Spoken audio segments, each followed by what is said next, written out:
Every day is a new beginning. Shine your light. It's a day and the world is waiting. Move along to the song, singing in your soul. Feel the beat, clap your hands, let's take control. All you need, all you want, are you ready to find your way? 'Cause every day is a new day. Hey folks, welcome to Wisconsin Family. I'm Justin Riley. And I'm Jessa Jeremiah. And we've got a great show for you today. We do. We're here at Courtesy Ford in Sauk City, and this is under new ownership. Yeah. And we're really excited to be here. We're going to be talking with Chris, the sales manager, later on in the show. Yeah, they've got sort of a fresh set of eyes on this Yeah. great place. And Chris is actually a Sauk City native. We're going to talk to him a little bit later about his role here as sales manager and what the process of buying a car looks like. I might be in the market, actually. Yeah, so. This is a really good place to go because, as we talk about, I'm sure we'll talk about in the interview, it's not a huge place. So you don't feel overwhelmed or intimidated when you walk in. It feels like a very local place. Yeah, that's important when you're buying a car, especially if it's been a while like it has for me. You're not exactly sure. You don't want to be intimidated going in and feel like you're going to have to haggle and do all this crazy stuff. So we'll chat with them later. Sounds good. Yeah, Look forward to it. Another important topic we're going to tackle today is financial services. Yep. And the folks over at Trinity Financial are joining us. And I look forward to that. It's a tough field, knowing what to do between saving for yourself and saving for your children and all these different topics. It helps to get somebody who has knowledge in the industry to chime in. And John's going to give us really some great ideas on saving for college and for your kids' college. So he's got a great blog that he does on his website. He talks about some of that stuff too. Okay, so, good to know. Well, I'm looking forward to it. Yeah, and then we'll also be joined by Chris Martingilio from Martingilio Martial Arts, and he's going to talk to us about true self-defense and how they teach true self-defense techniques over at Martingilio Martial Arts. So and this is something that literally everybody, you might think this doesn't apply to you or this isn't for you. What's so great about these folks is that they teach self-defense for everybody and every ability. Yes. So whether you're teaching your kids a little something, elderly folks need to know it too. Anybody can do it. So Absolutely. That's all coming up right here in Wisconsin Family. You stick around.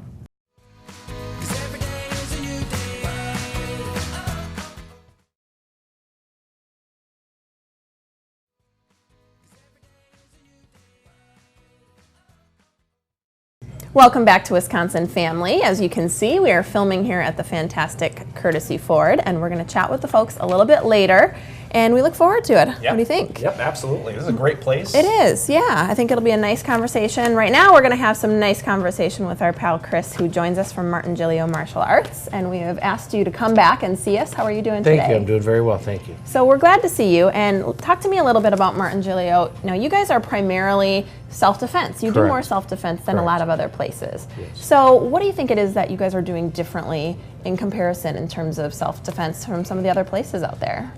There's a big difference between competitive martial arts and effective self-defense martial arts. We have martial artists that are young, all the way up to 7th, 8th, 9th degree black belt that are coming to us to understand why or how to be taught martial arts that are actually really effective. They've got to be humane, they've got to be morally effective, you've got to be something that you can do. Where people talk about eye gouges or I'd kick them in the throat or these things are maybe not something everybody can actually do. Right. And so one of the biggest concerns we have is understanding the martial art in a way that can be done by the individuals, not just by me, who's been doing this for 27 years and my instructor's been doing it for 44 years. Yeah, we're well trained. That's a really important point because it's got to be able to be something that's sort of universally available in terms of physical ability. Because you want to be able to teach, youngsters how to do things like this, maybe elderly folks. Elderly people, exactly. Absolutely. And you mentioned that morality stance, which I think is good too. Some people, like you said, eye gouges and things like that, they just may not feel comfortable with that sort of technique. Correct. So being able to have options that are just as effective, but people feel more comfortable doing, I think I could do that versus gouging somebody's eyes out. I think is really, really important. I mean, there's the physical side of the martial arts that are important to teach, and that's got to work. It's got to be mechanically sound. It's got to be something you can do. I have to be able to teach a younger child or an elderly woman to do the same technique.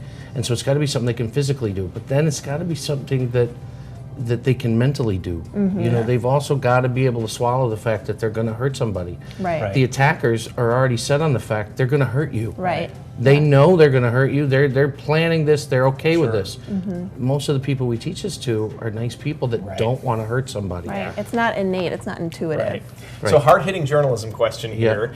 You talked about how you do things a little bit differently. Right. Are what the other place is doing, is that wrong? It's wrong. And most of them Really? are teaching something that, let's just talk from a standpoint of a choke. Okay. Most people will teach the hands to come in and push out. Okay. This is very difficult to do for most people strength-wise. Functionally does not work. The stronger motion is to an inside motion. Right. We've heard people talk about jamming the nose way up into the skull. This also does not work. The motion is down. This was typically done many years ago. Japan, China, any of the martial arts at their origins were taught in two ways. One, to foreigners and children. And that was protected information that was taught to the older student, the oldest son. And so there was two different things taught. One was safe and it's something you could teach to kids, and something was effective for real use. Okay. Most of the world received, though, the children's art. Interesting. Wow, Okay. okay. So talking about being effective, and you're talking a little bit about folks who are going to be carrying out these actions are often not, wanting to hurt somebody else. How do you keep it effective but also humane? You're kind of trying to make that balance. It's got to work, but there can't be injury. Sure. Okay. That's very important. Right. Sticking a pen in somebody's eye is not something I can teach to the masses. It's something people don't want to do. Right. But if I said, we're going to grab a hold of just one finger and we're going to make it stop, the attack is going to stop, we're going to re-script this event. Yeah. Then at that point we can see that person goes, I can do this. Yeah. Right. It's something I can swallow mentally. It's something I can do physically. Yeah, this isn't a movie. This is real life. Correct. It's got to be able. We have to be able to carry it We out. have to be able to carry it out, and that's where most people teach poorly. Okay. Yeah. Interesting. And it's something that isn't going to cause something like that. Doing a finger bend or something isn't going to necessarily cause long-term physical damage. We typically see no physical damage. Right.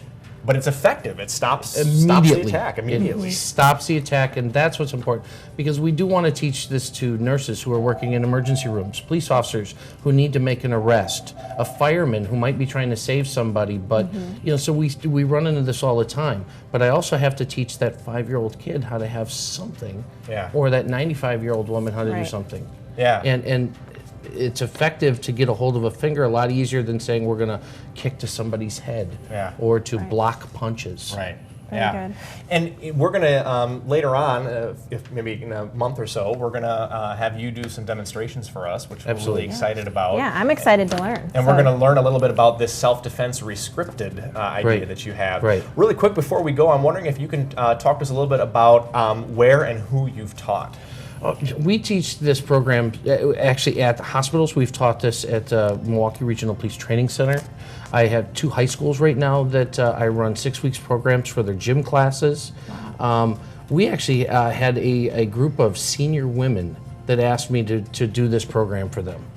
All right, well, thanks so much, Chris, for sharing all of your information with us today. Make sure you check out Martin Giglio Martial Arts. And we've got another important topic coming up after the break. We're talking to Trinity Financial. That's here on Wisconsin Family.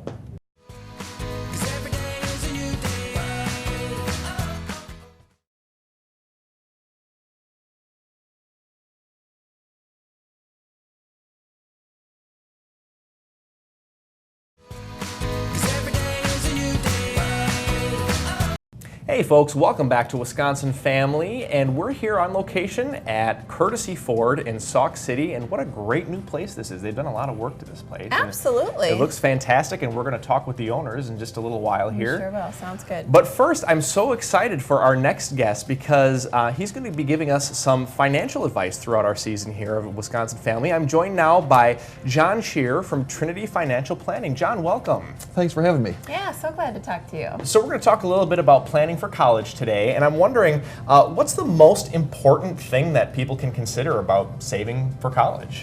Well, one of the things that we talk about with our clients when they come in and saving for college is that they should consider that saving for retirement is the most important thing, because there's no financial aid for retirement. There's no loans for retirement.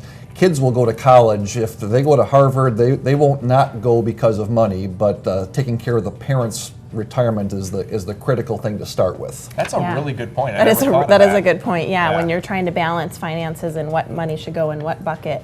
So worst case scenario, you get a loan for the entire thing, but you can't do that for retirement, so you better save for retirement. That's right. Prioritize things first. Get the big thing taken care of first, and then we can address the college planning. Yeah, I like that idea, certainly. So John, if we are going to start putting money aside for college, give us some ideas of what options are out there if we're just getting started. Sure. Well, the big one that most people know about is the 529 college savings plan. Yeah. That's a great plan. The drawback is the money has to be used just for college, but you get a state tax deduction up to a little over $3,000. You put money in, you get a tax deduction for it, and then the money grows tax-free, and when you use it for college, it comes out with no taxes. So that's a pretty good deal. Yeah, tax-free option. Yeah, I didn't even know about that one. Yeah. So that's one that people come to us a lot and say, hey, what about a 529 plan? One that people don't know about quite as much is the education IRA. There's smaller limits on what you can put away for that, and there's no tax deduction, but that money does grow tax deferred, and when you use it for education, it comes out tax-free.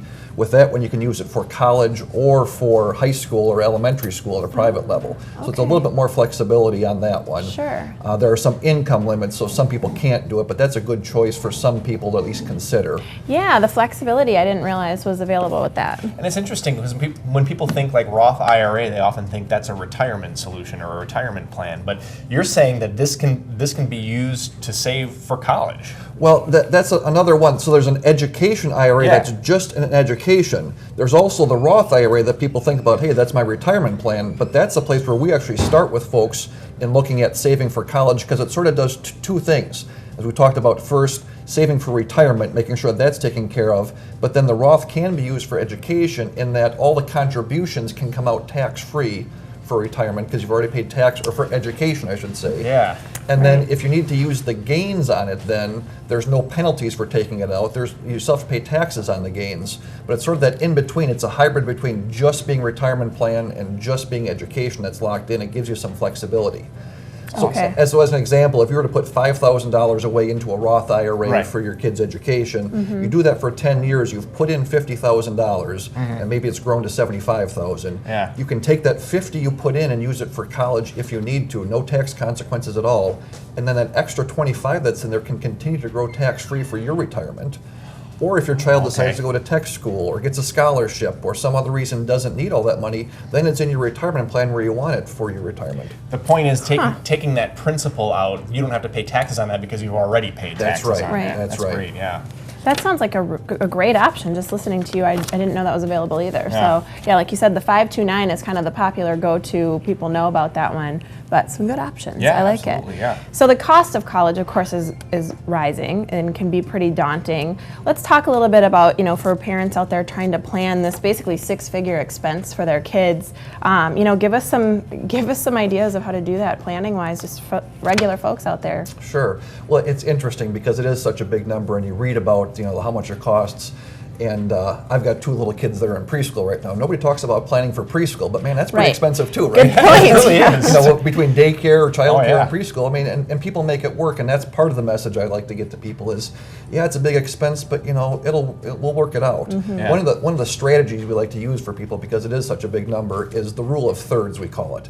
And so we say have the parents pay for a third, so plan to save for a third. Plan to have your child earn a third of the tuition as they go through school, and then plan to get loans for a third of things. Okay. So to break it up in that, it's more bite-sized pieces.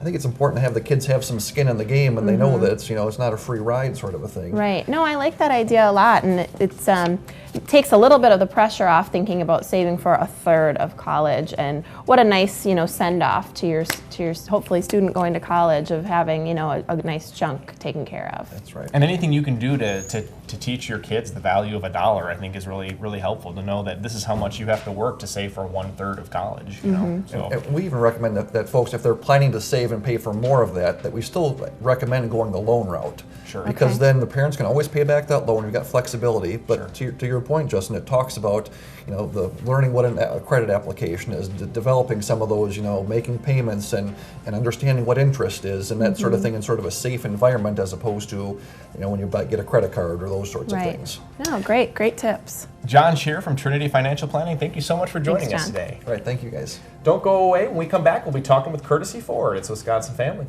'Cause every day is a new day.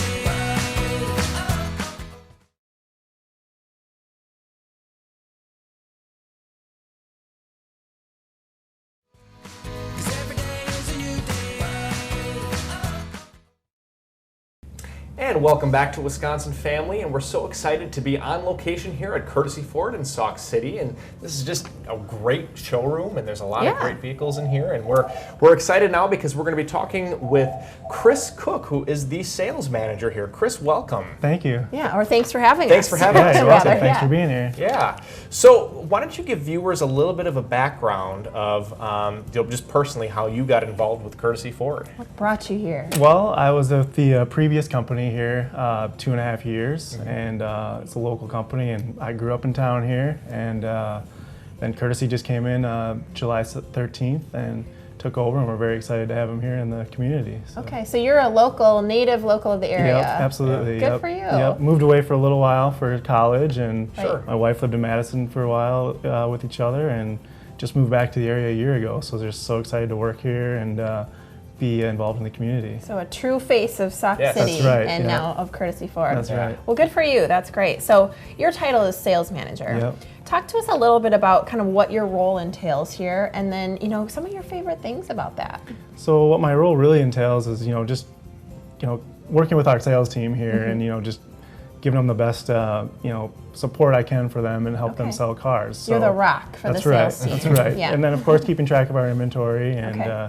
and then continuing to train and help grow our employees and just be involved with the rest of the departments and working as a team here. So. That's great. So you mentioned that you're kind of the, you manage the sales team and support them. How many folks are on the team? Right now we have 2, and that's a great point to bring up because with the new Courtesy group here, where it's a new opportunity for everybody, and we're excited to grow and just hire more people, and the That's future great. looks bright. That's wonderful. Yeah. And I really like it because when you come in here, it's really nice because it's not so big that it's kind of intimidating. Yeah, it's or not like, an overwhelming, intimidating It's not place. overwhelming Yeah. at all. Yeah. It feels very personable. It feels like the people are going to take care of you when they come here and things like that. So I think that's you guys got that on your side for Right, sure. absolutely. Yeah. What obviously, you talked a little bit about growing with Courtesy Ford. What excites you the most about the opportunity to grow with Courtesy? I mean, just from getting to know the new owners the last month, just their drive and ideas they have for us already, and we're just going to continue to grow with our hiring new people, and then soon enough we're going to have a new facility. So of course we want to keep it low pressure and just a great experience for our customers coming in. They want to be comfortable buying a car. Yeah. No, and I think that's great, and I think that's what's fun sometimes about having somebody come in that's fresh. You've got kind of a fresh set of eyes on the current situation, and the sky's the limit when that happens, right? Yeah. You get some people that come in and have new ideas that you then get to incorporate and be a part of, and you're really part of your community, and folks that are coming in can kind of feel like Yeah. they're a part of that growth with you. Right. I think that's nice. And talk to us a little bit about kind of community feel. You're local Yeah. here from the area. I'm sure a lot of folks that are working for Courtesy are here from Sauk City. And Yep. talk to us about community involvement. And do you have any plans for that? I mean, it's all new, but we definitely, for example, this weekend we have a big festival, the Cow Chip Festival here in town. So What is it called? It's called the Cow Chip The Cow Festival. Chip Yeah, it's kind of It's a Wisconsin thing. It's a Jess. Wisconsin Okay. thing, and, All right, I'm with and ya. that's for another day, probably to go into that. But we have a parade on Saturday, so of course we're gonna have a couple cars in there, and just want to, just keep spreading the word with the new group in town. So, Interesting. and then also, any chance we get down the road, to help local charities and organizations, we would definitely want to be a part of that. Yeah. Yeah, whatever it is, whether it's the cow chip or what have you. At least it's not the cow tip. That's right. Okay, That's right. just checking. So great. obviously you have an interest in, and obviously the owners too have an interest in being a part of the community and sort of developing a really strong reputation. What do you want? What do you see your store being known for? What would you like it to be known for? Question. I mean, the biggest thing is I just want people to come in here and feel comfortable buying a car. Know we're going to listen to you, and just make it about them and make sure they're happy leaving here. And the best thing I ever hear is when people tell, "Hey, we're getting ready to buy a car and we're so scared to come in and don't know how the process is going to be," and then when they buy from us and say it was just a great experience and weren't expecting that, so it's just that's our goal. And I was going to follow up with that because a lot of people when they come to a dealership they are kind of nervous because they don't want to have that feeling of being sold to or something like that. So how do you approach that in such a way that you make the people feel at home and you give them a good deal and make them feel comfortable and give them that good experience? Well, really, it just starts from the people we have here working for us, and just being all on the same page and just knowing how to treat the customer when they get here, and just really what from my experience so far is just really listening to the customer and just their wants and needs and doing our best to make them feel like they got a good deal and the exact car they want. So. Yeah. And helping them find a good fit for what they need. Right, So you don't want to sell them a truck if they only need a small car or something like that. Absolutely. And I guess if you would, it's been a while since I bought a car. I shouldn't admit that, but it's it's true. But kind of walk us through the process. If you're coming in, folks, some of us, it's been a while since they've been at a dealership or maybe never been here. What does that process look like? Is it different for everybody? Do you have kind of a set of things you go through, or how does that work? It is different for everybody. So, it's a little different if someone has been online or looking around, they know the exact car they're looking for. So that process can go a little quicker.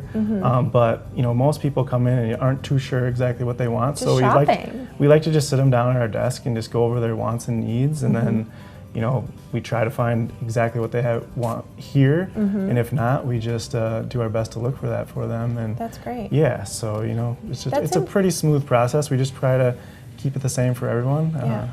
That's important though, because when you're buying a car, to sit down and try and go through some of the, priorities for individuals, because every car is different, rather than just kind of starting by what looks good or what appeals to you.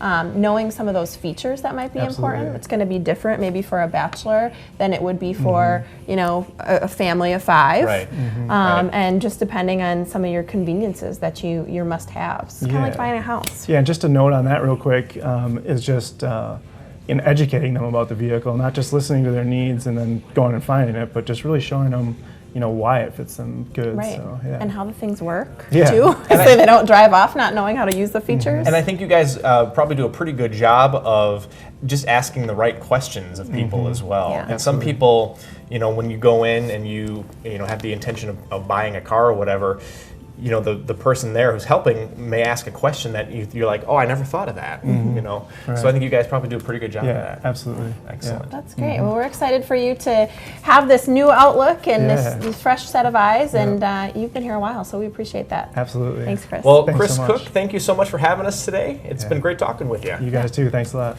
And that's all the time we have for Wisconsin Family. We've been here on location at Courtesy Ford here in Sauk City. And from all of us here at Wisconsin Family, we'll see you next time.